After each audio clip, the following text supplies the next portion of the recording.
Hello guys, welcome back to my channel Rimpi's kitchen and daily vlog চ্যানেলে তোমাদের আরেকবার স্বাগত জানিয়ে আজকে রেসিপি আমি শুরু করছি। তো আজকে আমি তোমাদের সাথে তৈরি করে দেখাবো মাটনের একটা স্পেশাল রেসিপি।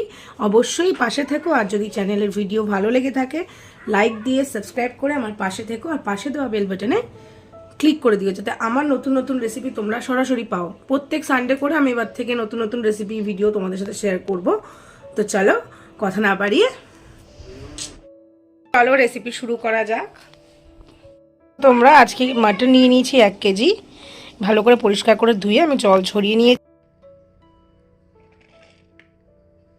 আদা রসুনকে আমি যেটা তোমাদের দেখিয়েছিলাম ওটা বেটে নিয়েছি, আলাদা করে টমেটোটাও আমি বেটে নিয়েছি। তো ইনগ্রিডিয়েন্টস খুব বেশি কিছু না, এগুলোই রয়েছে। আর এই যে 5টা পেঁয়াজকে একটা আমি পেস্টে দিয়েছিলাম, আর বাদ বাকি 4টাকে আমি ঝুড়ো ঝুড়ো করে এইভাবে করে নিয়েছি।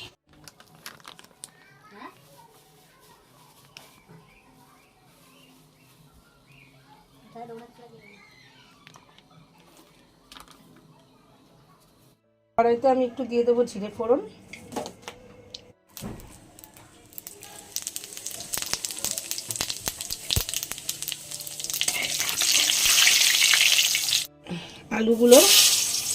আলুগুলোকে নুন হলুদ দিয়ে ছাকা তেলে ভেজে আমি তুলে নেব।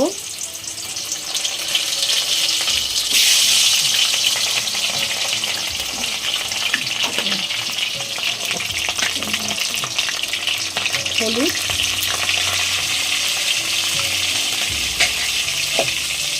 দিয়ে দেবো নুন,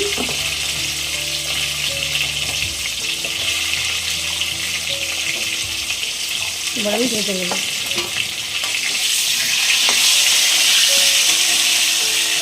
আলুগুলো ভাজা হয়ে গেছে, আমি এবার আলুগুলোকে ছাকা তেল দিয়ে তুলে নেব।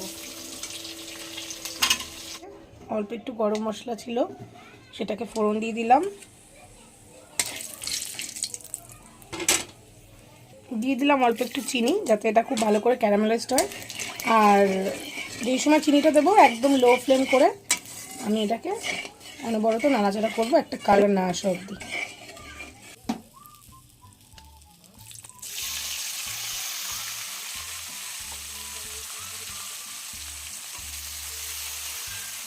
ভালো করে আমি এটাকে ফ্রাই করে নেব।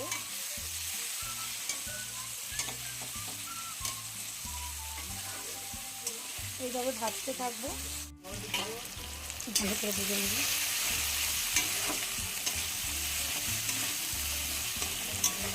পেঁয়াজটা একটু ভাজা ভাজা হয়ে গেলে মশলাগুলো দিয়ে দেবো।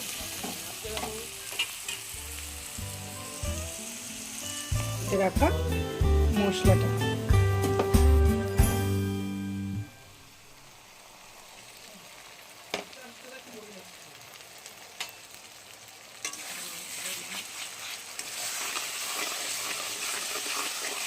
কষিয়ে নেব। মশলাটা যখন ভাজা ভাজা হয়ে গেছে 5 থেকে 7 মিনিট, তখন আমি টমেটো পিউরিটা এর মধ্যে দিয়ে দেবো। মানে টমেটোকে আমি 2টো টমেটোকে পেস্ট করে নিয়েছিলাম মাঝারি হিসেবে। এবার এটাকেও ভালোভাবে কষিয়ে নেব।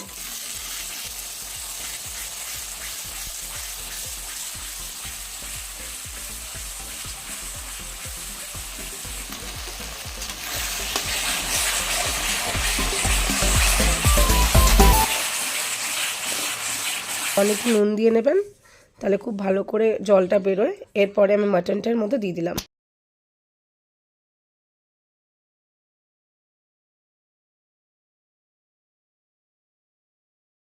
প্রেশার কুকারে হচ্ছে না, তাই আমার রান্নাটা করতে প্রায় 1 ঘন্টা 20 মিনিট টাইম লেগেছে। খুব ভালো করে মিডিয়াম টু লো ফ্লেম করে আমি এভাবে কষিয়ে নেব, আর যখন ঢাকবো তখন একদম লো ফ্লেম করবো, তাতে খুব ভালো করে মাংসটা সেদ্ধ হয়। আর এদিকে একটা আলাদা কড়াইতে আমি জলকে গরম করতে দিয়েছি। কষাও আর একটু একটু করে জল গরমটা এর মধ্যে দেবো, তাহলে মাংসটাও খুব ভালো সেদ্ধ হবে। 45 থেকে 50 মিনিট আমি এরকম কষিয়ে নিয়েছি। এবার আমি এর মধ্যে একটু একটু করে গরম জল দিচ্ছি। গরম জল দেওয়াতে খুব সুন্দর এটা বয়েলড হবে।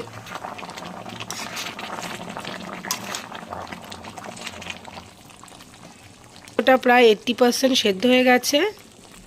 এইবার আমি এর মধ্যে লাস্ট তখন আমি দিয়ে দেবো হচ্ছে ভেজে রাখা আলুগুলো দিয়ে আরও 15-20 মিনিট আমি এইভাবে এটাকে নাড়াচাড়া করব। আর জলটা বাড়িয়ে কমিয়ে দেবেন, আমি খুব একটা কষা করছি না, এটা পাতলা ঝোলই বলা যেতে পারে।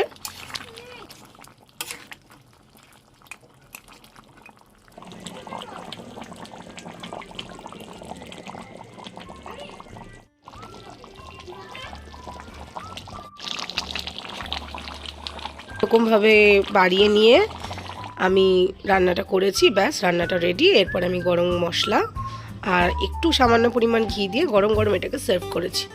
তো দেখো রেসিপি আমার রেডি। কেমন লাগলো অবশ্যই জানিও।